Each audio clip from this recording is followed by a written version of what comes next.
இந்த long hair இருக்கும்போது எல்லாரும் வந்துட்டு என்ன இவ மதம் இருக்கா லாங் ஹேர் அலி உஸ் 9 என்ன சொல்ல சொன்னா என்ன சொல்லிட்டு இருக்க? என்னடா என்னங்க பொம்பளை பிள்ளைகிட்ட பேசியிருந்தாங்கன்னா இப்போ மொட்டை அடிச்சு 30 வயசுல சும்மா உட்கார வச்சிருக்கீங்க. நீங்க எதுக்கு இந்த லெவலுக்கு போனீங்கன்னு கேக்குறேன். நம்பிட்டேன் நான். நீங்க பார்க்க அழகா இருக்கீங்க. சாரியில பார்த்தா ஆல்வேமயம் கமல் மாதிரி அடப்பாவி. அவன் அடப்பாவி இல்ல அடிப்பாவி. முடிந்த கதை வேறு, முடிச்ச கதை வேறு. அவன் கமிட் ஆயிருக்காங்க. இங்க வா.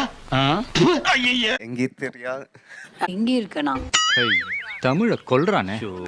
I'm a patient guy. Patient காதுக்குள்ள அணுகுண்டத்தான தூக்கி போடணும் போடா. அப்ப எனக்கு கோவம் தான், நான் அடிப்பனே, அப்ப கூட அக்செப்ட் பண்ணிப்பீங்களா? வேலிடா இருக்கணும்ல. வேலிடா இல்லைன்னா என்ன பண்ணுவீங்க? நீங்க எங்க பாக்குறீங்கன்னு தெரியல, கண்ணாடி ஆக்க மாட்டீங்க. This one eye to eye connection. ஆடா பாவி, ஏற்கனவே உன்னை நொண்டிங்கிறாங்க கூணன்கிறாங்க, கருப்பு கண்ணாடி வேற மாட்டினீங்கன்னா குருடன்னு சொல்லுவாங்கடா.